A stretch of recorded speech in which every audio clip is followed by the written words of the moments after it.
هي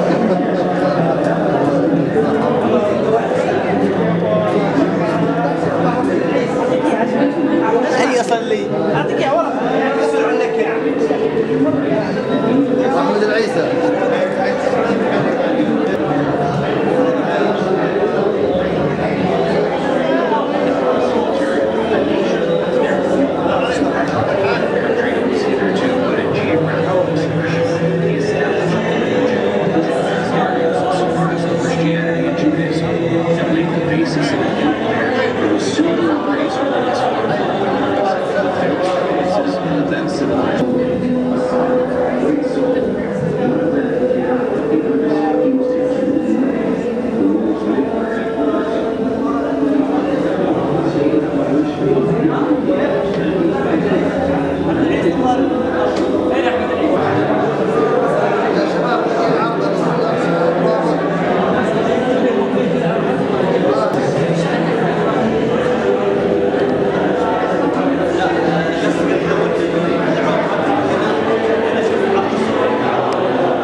Christianity and Judaism, and laid the basis of an empire that was soon embraced within its far-flung boundaries, the fairest provinces of then civilized world. Thomas Carlyle in Heroes and Hero Worship and the Heroic in History, the lies which well-meaning zeal has he crowned this man are disgraceful to ourselves only, a silent, great soul, one of that who cannot but be noticed. He was to kindle the world. The world's maker had orders.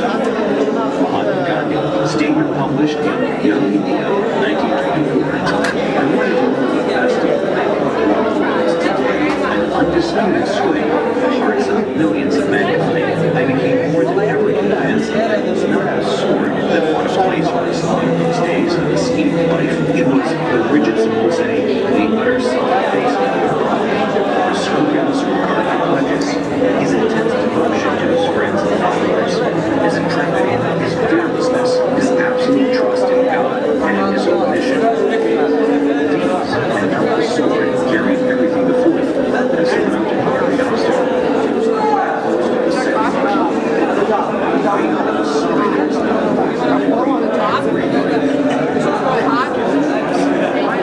the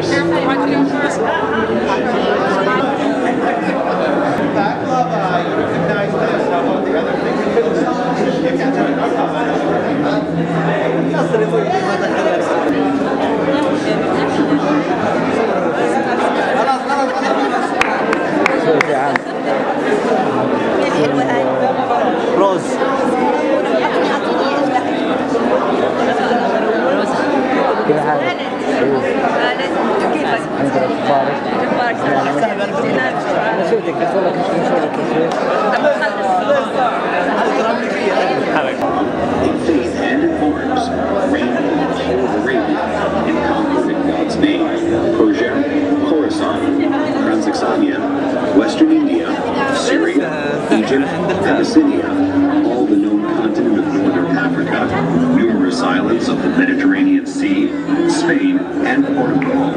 In greatness of purpose, small means, and astonishing results are the three criteria for human genius. Who could dare compare any great man in history with Muhammad? The most famous men created arms, laws.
بسم الله الرحمن الرحيم. إخواني وأخواتي الحضور، أيها الحفل الكريم، السلام عليكم ورحمة الله وبركاته. مرحبا بالجميع في حفل النادي السعودي الأول في جامعة انديانا بولاية بنسلفانيا، حيث نرجو أن تحظوا بالمتعة والفائدة وأن تكون فرصة للالتقاء والتواصل. إخواني وأخواتي الطلاب، باسمكم جميعا نتقدم بالشكر إلى مقام الوالد خادم الحرمين الشريفين الملك عبد الله بن عبد العزيز حفظه الله على ما قدمه لنا من تسهيلات وحرصه الدائم على شباب الوطن، وإعطاء جانب كبير من اهتمامه لأبنائه المبتعثين التي تقوم على راحتهم، وذلك من خلال مؤسسات الدولة ممثلة بالملحقية الثقافية والشؤون. والآن نتمنى لكم قضاء وقت جميل مع فقراتنا لهذه الليلة. Ladies and gentlemen, good evening. It's a pleasure to see so many of you here. The Saudi Student Association welcomes you at our first Saudi night. On behalf of the Saudi Student Association, we are honored to welcome you to this wonderful event. Allow us to introduce ourselves. I'm Mona. I'm Faisal. I will be your host for this evening. We as Saudi students are so grateful for our King Abdullah for his constant support in pursuing education wherever it is, in order to build a new generation of Saudis who have the knowledge and high standard educations of the day to build a great society and a great future. We also would like to take this opportunity to thank the International Office for their constant support and to thank IUP and Indiana community for making us feel welcome and at home. There are lots of surprises waiting for you this evening, so just sit back and have fun with us.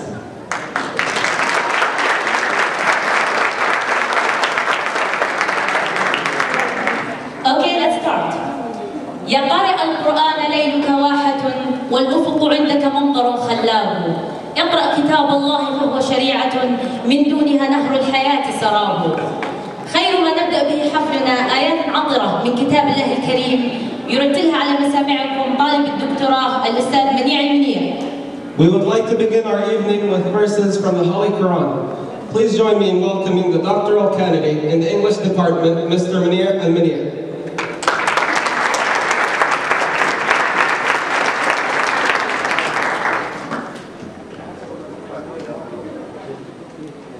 أعوذ بالله من الشيطان الرجيم.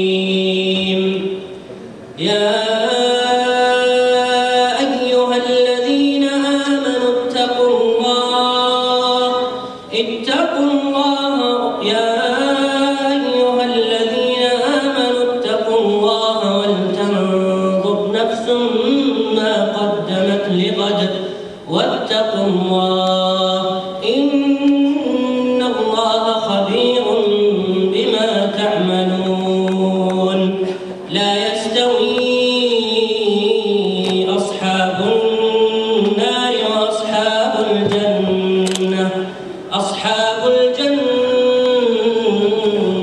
هم الفائزون.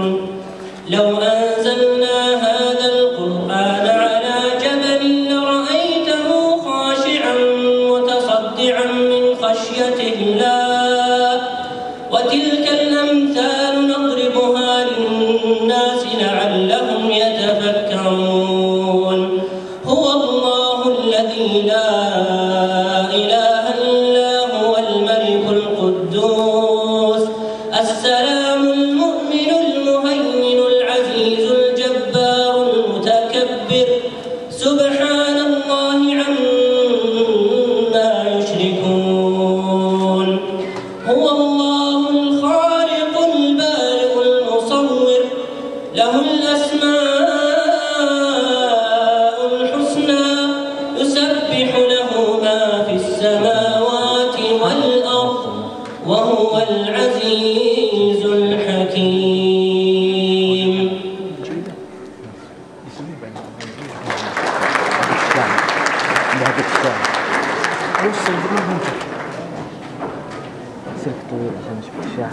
وينه طيب؟ أنا من هالأرض أمي الصحراء ظنتني رمالها وارتويت بطهرها طعمتني تمرها ورشت لي ظلالها. أنا من هالأرض اللي ما لعيالها غيرها أرض. والآن مع النشيد الوطني لمملكتنا الغالية المملكة العربية السعودية. A wise man once said, patriotism consists not only in waving the flag, but in striving that our country shall be righteous as well as strong. And now for the Saudi Arabian national anthem.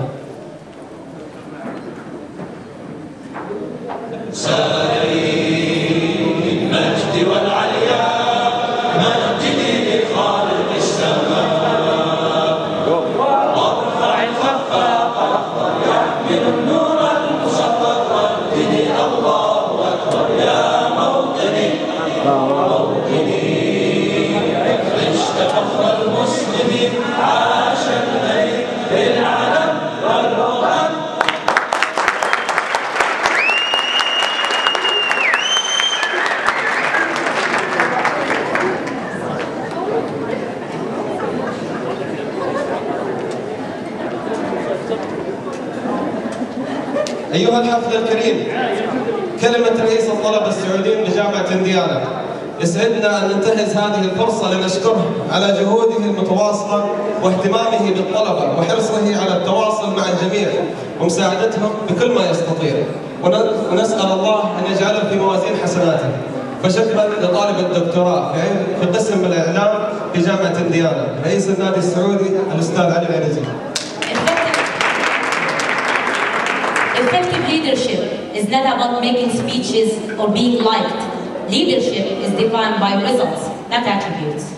And now let us take this opportunity to thank our president of the Saudi Student Association here at IUP, Mr. Ali Al-Nizi, a doctoral candidate in communications, media, and instructional technology, for his constant support, encouragement, guidance, and his can-do attitude and dedication for every member of the Saudi Students Association.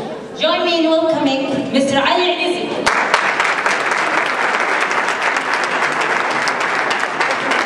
Assalamu alaikum. On behalf of the Saudi Student Association, I would like to express my pleasure and gratitude to you and welcome you tonight to the first Saudi night that is ever held at Indiana University of Bnسلفانيا. This event had always been a dream for us, and it has fortunately become true. The major purpose behind holding Saudi Days or nights is to show and share our culture with the American society as well as other international communities. We all believe that holding such event is one of the most effective ways by which we could represent our country, our culture, our heritage, and our Saudi student communities to others. This leads me to provide you with brief information on the Saudi Student Association. This association has been founded in 2007 under the supervision of the Royal Saudi Arabian Cultural Mission in the United States.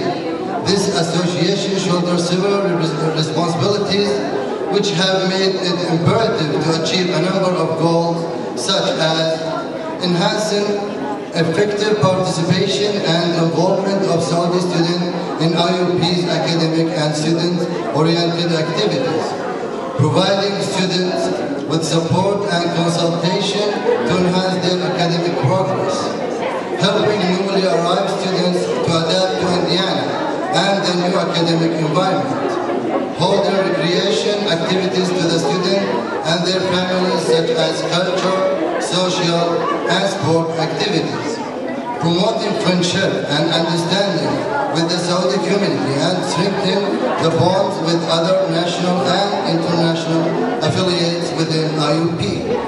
Again, thank you all for joining us in this event, and thank you to all of the members of the Saudi Student Association who have participated in organizing this event. Also, thank you to the Office of International Education and to the staff of CORE for their great and outstanding support. I hope you enjoy this evening. Peace.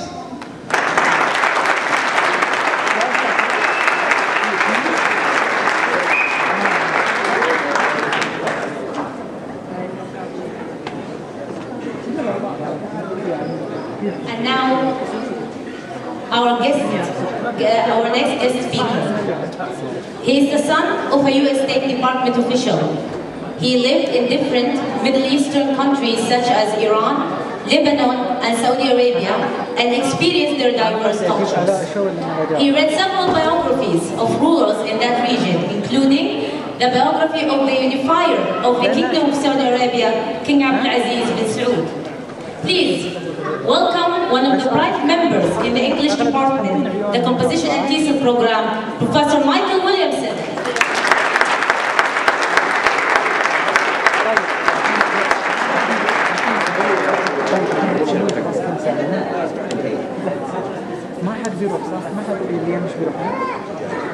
Good evening. Assalamu alaikum. My wife told me when I told her that I had 5 minutes to speak that I should not wander off topic and write a speech out in advance. As many of you know from my classes, I can wander off topic quite easily as I get carried away with things. I remember a Jeddah that many of you are too young to even know about. And for example, the city had one stoplight at that point, and it was very small.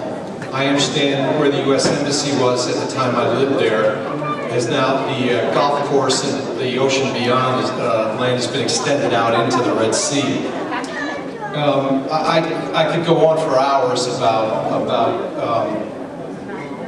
the kinds of things that I remember there. The kindness of the Saudi people was one of the best of my experiences.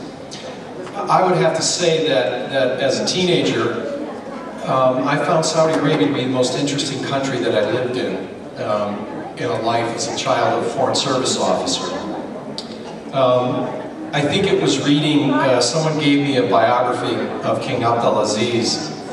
King Faisal was the king at the time. And I think that for some reason opened up a world that I had never heard of or thought of before in a very interesting way. I found King Abdulaziz to be, the unifier of the country, I found him to be a very amazing man. I wish I had had a chance to meet him. He had not been dead very long when I got there. And many of his early followers were still living.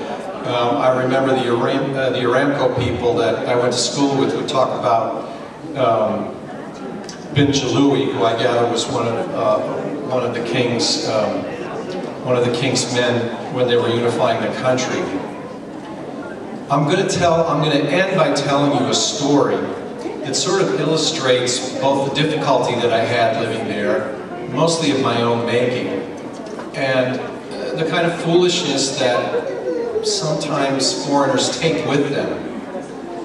I was going scuba diving in the south of Jeddah, and it happened to be in the rainy season. As many of you know, it rains very heavily in November, and we managed to get the truck we were driving in stuck in the mud. Two of us, a Marine security guard from the embassy and I, started walking back to Jeddah. We caught a ride from one of the garbage trucks that was headed back into town to pick up garbage because we had to pass through the garbage dump on our way there. We got another vehicle. I should add illegally, of course, from the U.S. government's point of view, and drove back out to pick the other guy up. We went to where we thought he should be, but he wasn't there, so we kept going. And we drove so far, I mean, I have no idea how far out we actually were at that point, but we got a second vehicle stuck, a U.S. government Land Rover. And my response to being nervous about things is to talk a lot. And the Marine security guard who was with me, when he got back, he told his friends, like, this kid never shuts up. All he does is talk all the time. But along the way back, we of course had to walk back. I was wearing flip-flops and a diving jacket. And we met a man who had just returned from Yemen on his way back home, somewhere north of Jeddah. And I, of course, started speaking what little Arabic I had, what my father used to call, when we lived in India, kitchen Hindi. It was kind of like the way you communicate with folks in the house. And I was blabbering on about our car's dead, what's going, we're lost, we're in trouble. And this was the second night we had been out by that time. And I think he looked at me as though I was genuinely crazy. And from his point of view, I probably was, because his journey had taken him many, many days, I'm sure. He'd done it on foot, and he was returning home. And here was this crazy American kid carrying on about a broken down car, and could he help us, and what should we do next, where should we go? I might add that the gentleman who drove the pickup we went out in originally got back the first night, and we found out later he was comfortably ensconced. I was covered with mud, and I think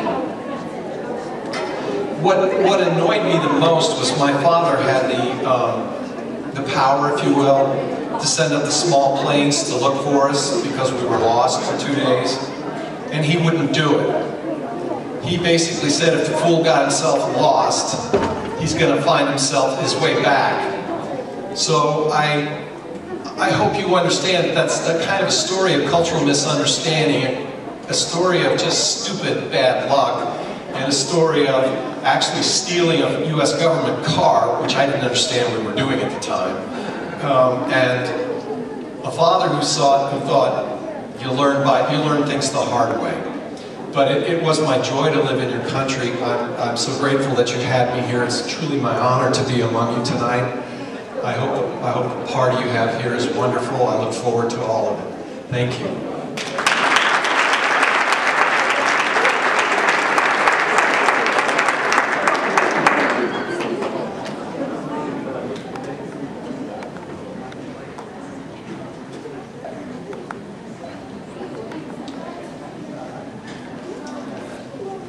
Our next guest speaker is one who worked in several medical institutions and hospitals around the world. He worked in different hospitals in key cities in Saudi Arabia, such as Riyadh, Tabuk, Jeddah, and he greatly contributed with his colleagues there to the establishment and improvement of various major departments and critical specialties. Please join me in welcoming Dr. Charles McCutcheon.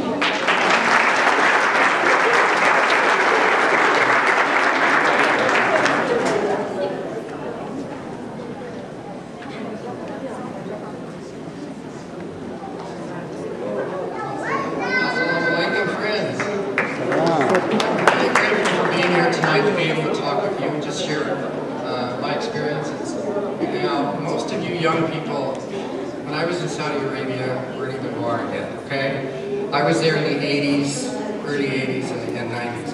And I had the opportunity of seeing what it was then, and recently to what it is now.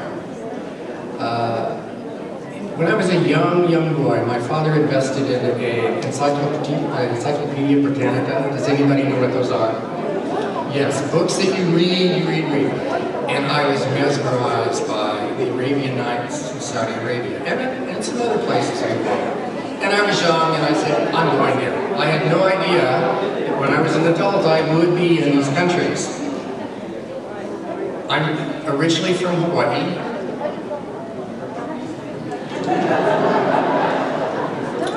I'm a teacher, and I hate microphones. I like to walk out amongst my students and talk. But I got this opportunity. The management company from Texas was opening a brand new hospital in Tabuk. And I was a fairly young graduate in nursing. And I said, okay, I'm multicultural Hawaii, wonderful, I'll go, let me see. I left this blue-green place and landed in this desert.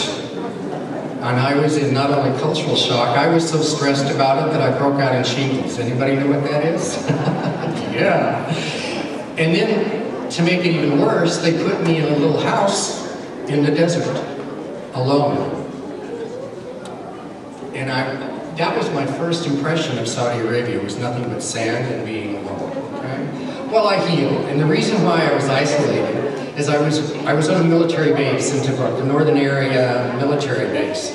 And there were many soldiers in barracks that would die if they were exposed to me. They would get chickenpox and they would die. They didn't have the inoculation programs that they have now. So I now understand why I was put in this little house in the desert, way far away from everybody. But as the time passed, boy, did I get a chance to see the country. The Bedouin people are the most, and in Tabuk, it was Bedouin people pretty much. It was a very, very small place. When we mobilized this 500-bed hospital, it was brand new, and the postmaster came to the hospital and said, what do we do with this mail? I mean, you're used to a little bit of mail. Well, can you imagine 500 Western people and the mail that they get and the packages they get? They were thinking about burning it because they didn't know what to do with it all. So what the hospital did was give them 2 postmasters to help them with all that mail. The country has changed. I remember going, one of the first things you learn in nursing is when you're given a medication, you always call the name out and then look and verify the name on the rest bed, okay? I went into this one room when I was in Tabuk, and it was like 6 patients to a room, and I said, Muhammad Balawi. Well, every single one of them was a Muhammad Balawi. That is where they're from, was Tabuk. What do? Who gets this medicine? Okay, well it's the numbers that's on their name tag that gave me the idea. But I had never encountered that everybody in the same room's name was the very same thing. Okay. From that point on, I had lots and lots of experiences. What I would just like to impart on you is as you're here as a guest, I was there as a guest in your country, and what I was prepared by my company before I went. They told me about the culture, they told me about the laws, and they told me about what I should do and what I shouldn't do. But while you're there, take advantage of being in the culture and being part of it. And I did. I had many people take me to their houses for dinner and lunch and out to the desert, camel rides, you name it, I did it all. And I enjoyed it. In my mind and in my heart, I'm so rich for being able to share your culture and be part of it. Now, coming from Hawaii, of course, Hawaii is multicultural as it is. We don't have that many Arab nationals that live in Hawaii that I know of. And after coming back from Saudi Arabia, I was there. I was in Tabuk, I was in Riyadh, I was in Jeddah, doing many things. Establishing in Jeddah and Riyadh, I was establishing respiratory therapy training programs for the Saudi nationals. Okay? Now I see lots of respiratory therapy students here, which warms my heart, because we couldn't get enough of you in our programs to sustain it. So it meant, you know, maybe 5 or 10 people, and then the programs worked. Now you're here going to school, and I'm so proud of you. One of the things that, after I left, I thought, okay, this has been a great experience for me. So I went to the South Pacific, the American South Pacific, for a 2-year contract, and I'm not very good at math. 2 years ended up as 13.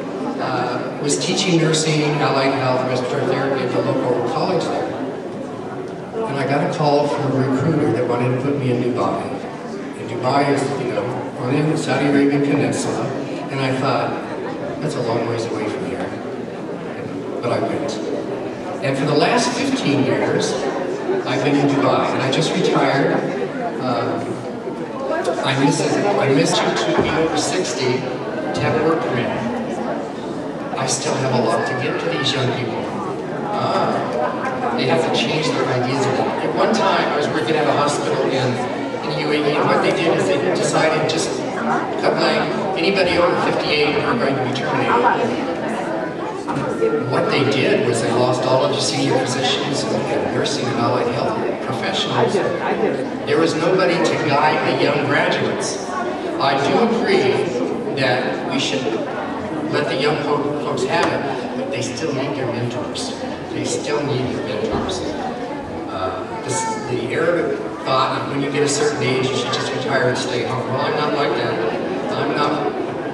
I'm not retired, okay? But I had such a great experience. One of my colleagues and instructors in UAE said I must have been embedded in my former life. Possibly, because I really, really like the culture and the part of the world. And I was telling one of the young men tonight that through DNA and through all of these new sciences, we know that the Polynesians that inhabit New Zealand and the South Pacific, and it was part of my life, my mother's a half Hawaiian, half German, that we started in the Arabian Peninsula, and we migrated. 18 plus years at IUP, I've had the privilege of working with several Saudi students. Most recently Hazem, Adele, and now Mohammed and Bedr. Many years ago, I also had doctoral courses with many Saudi classmates. And most especially, I remember colleague Al-Nazi and Ali Al-Shahari. Through conversations and projects in the Office of International Education, the American Language Institute, or doctoral courses, I've learned more about Saudis, most importantly, how friendly, hospitable, helpful, communicative, and humorous they are. A year does not pass when I don't receive several boxes of dates or special sweets during Ramadan from Saudi students. I'm always impressed that they go out of their way to help other Saudis when help is needed. The Saudis I've known well have always also generously helped me with several challenging situations through the years. While I've never had the opportunity to visit Saudi Arabia like Dr. Williamson or Dr. McCutcheon, I'm hoping that this will change in April. I'm tentatively scheduled to visit for a conference and education expo, but what I'm most excited about is to see all the alums who I've known over my time at IUP. I also know that a visit to Saudi Arabia will give me a fresh perspective, one devoid of media influence, and as with every country I visit, visiting Saudi Arabia will teach me more about myself as a professional international educator, an American, and a woman.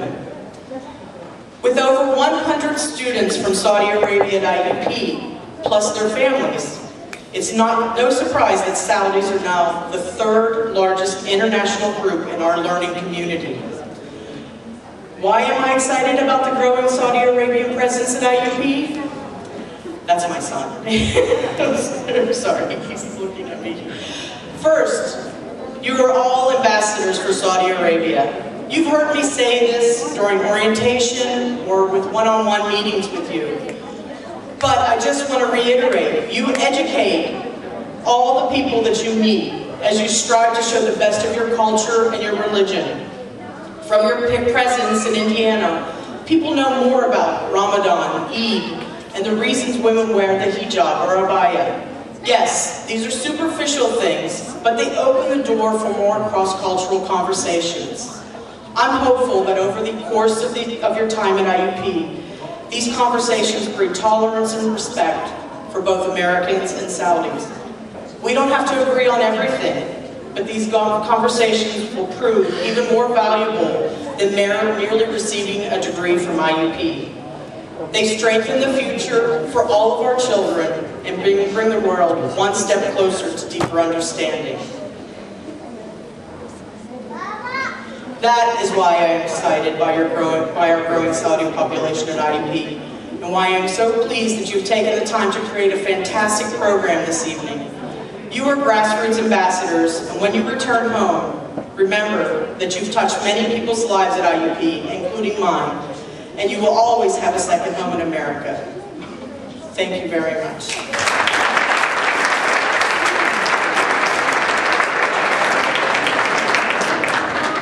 يا حلالها يا حلال شو تذكر كان بيتكم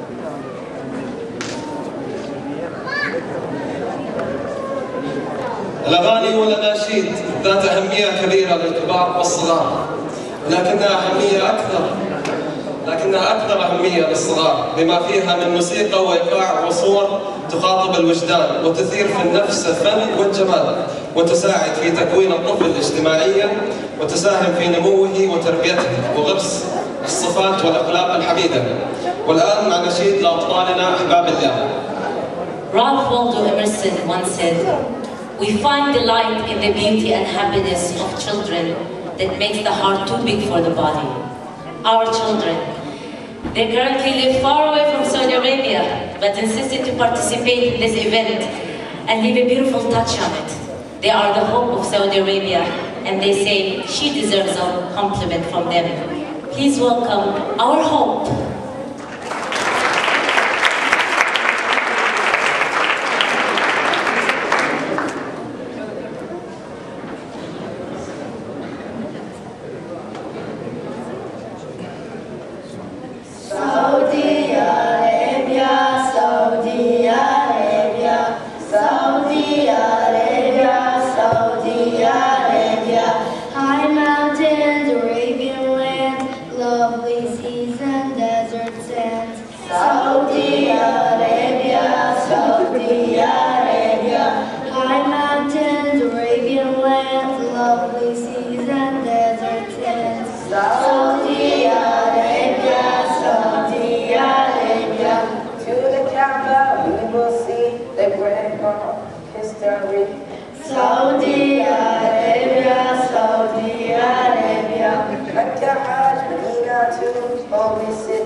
it all. Saudi Arabia has it all. Saudi Arabia has it all.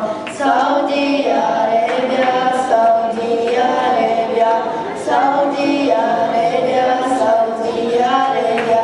Thank you, ladies and gentlemen.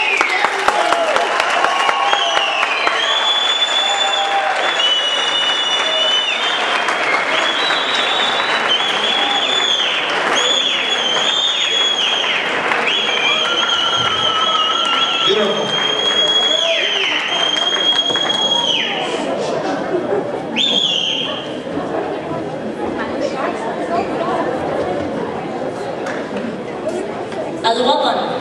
الوطن ليس مجرد مكان، بل هو الأمل والجيران، هو الملاذ والفرح، هو الانتماء والتاريخ، هو الأجداد ونحن الأحفاد، هو الحنين والوفاء. والآن مع فيلم وثائقي عن الوطن، المملكة العربية السعودية. A people without the knowledge of their past history, origin, and culture is like a tree without roots. Saudi Arabia, the land of civilizations, heritage, authenticity, modernization, achievements, and is the night of the future. Please enjoy a brief documentary of the Kingdom of Saudi Arabia.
The Kingdom of Saudi Arabia is the largest country in the Arabian Peninsula.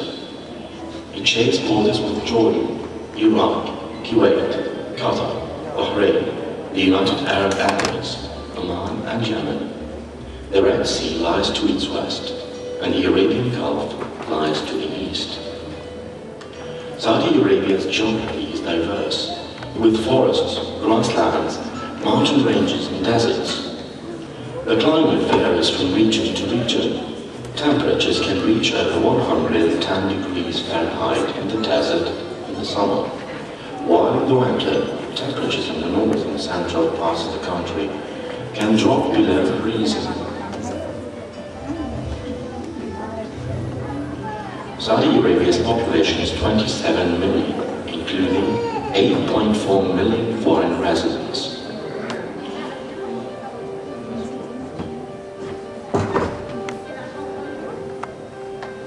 The Kingdom of Saudi Arabia is the heartland of Islam, the birthplace of its history, and the site of the two holy mosques. The Holy Quran is the constitution of the kingdom, and Sharia, Islamic law, is the basis of the Saudi legal system.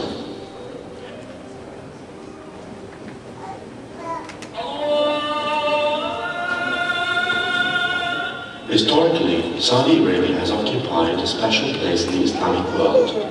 Muslims around the world turn toward Mecca and Islam's most sacred shrine, the Kaaba, while performing prayers 5 times a day.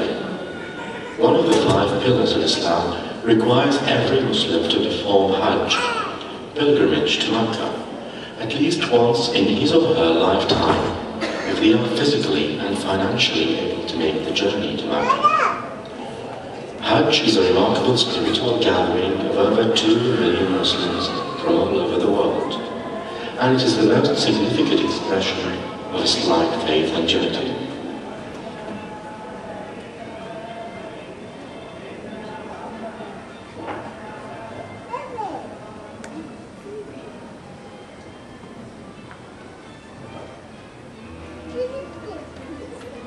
The healthcare system in Saudi Arabia can be classified as a national healthcare system in which the government provides healthcare services through a number of government agencies.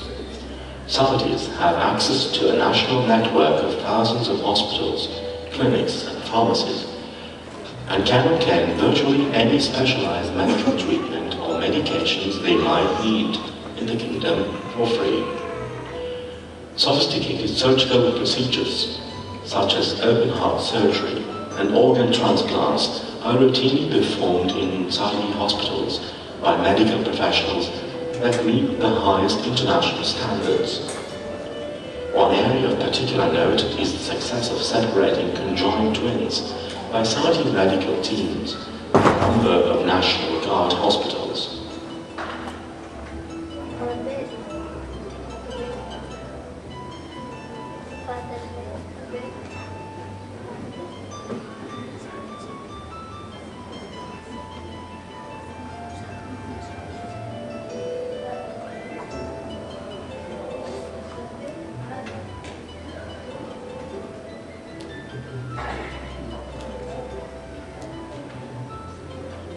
The energy sector is the backbone of Saudi economy.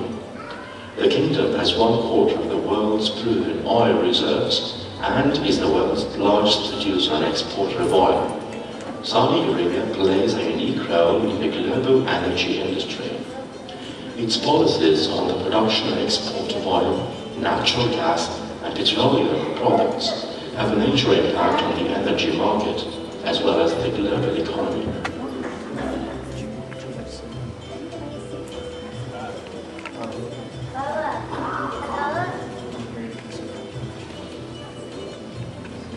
In addition to the strong economic climate, young Saudis are recognized as the country's greatest potential asset, since the future of Saudi Arabia and its economy rely heavily on the quality of its young professionals. So, right next to oil yields, King Abdulaziz founded what is now King Fahd University of Petroleum and Minerals. The founding king's wisdom was that oil will one day be a depleted resource. But the country's qualified young men and women produced by educational institutes are, with the will of God, a non-depleting wealth. Saudi Arabia's educational system includes more than 20,000 schools for all stages, 24 public and 10 private universities, and a large number of colleges and other institutions. The system is open to all citizens and provides students with free education, books, and health services. Public universities and colleges also provide students with a monthly allowance.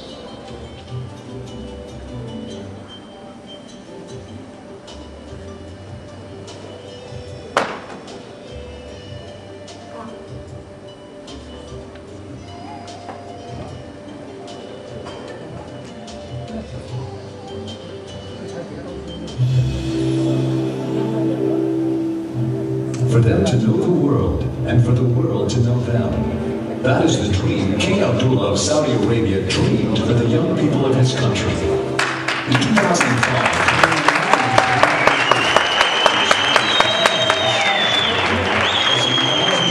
students to be educated at universities around the world. It has become the largest scholarship program in the history of Saudi Arabia. Since then, nearly 60,000 Saudi Arabian scholarship students have journeyed to 30 countries worldwide to attend excellent higher education institutions. The list of diverse countries includes Japan, China, India, Germany, New Zealand, Australia, United Kingdom, and the United States of America. These undergraduate and graduate students, 25% who are women, will return to Saudi Arabia with the skills to help build Saudi society. They will contribute to the vast modernization efforts in Saudi Arabia, and they will bring a better understanding of the world. On their journeys abroad and back, Saudi students act as ambassadors for their country, creating connections between Saudi Arabia and the world. These students tell people around the globe about Saudi culture, society, and religion to help the world better understand Saudi Arabia. They exemplify Saudi Arabia and provide numerous venues for sharing that information on their university campuses. Young men and women have left their homes in metropolitan areas and smaller communities to foster connections between their country and others. They come from the sand deserts, gravel plains, mountain ranges, and salt flats of Saudi Arabia, ready to share with others their experiences and lives as Saudi students. Since the King Abdullah Scholarship Program began, 25,000 students have come to the United States to study at hundreds of universities in nearly all of the American states. The program plans to further increase the number of students sent to be educated in the U.S. and other countries. Saudi scholarship students live and learn at America's finest colleges and universities, including Harvard, MIT, Stanford, Johns Hopkins, University of Chicago, and more. Their major fields of study focus on areas that meet job market demands in Saudi Arabia, such as medicine, engineering, business, and science. The Saudi Arabian Cultural Mission, headquartered in Washington, D.C., provides students at American universities with academic and financial support. Students receive full tuition, a monthly stipend, insurance coverage, and annual round-trip tickets. It's one thing to travel in another country and casually take note of the culture, but the scholarship students become immersed in American culture. Saudi students develop personal relationships with other students, faculty, and staff at their American universities. These relationships provide advantages for the Saudi students and advantages for their American counterparts.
developments and projects are coming soon. For further information, please visit Saudi Projects on YouTube.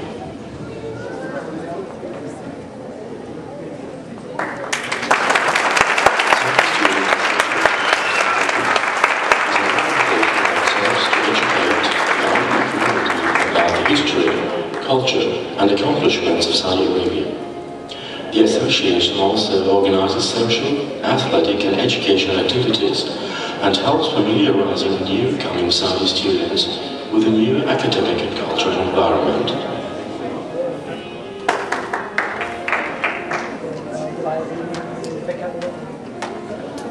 If you have any questions about Saudi Arabia, please do not hesitate to contact Saudi Arabian Association at IUP via saudi.iup@gmail.com.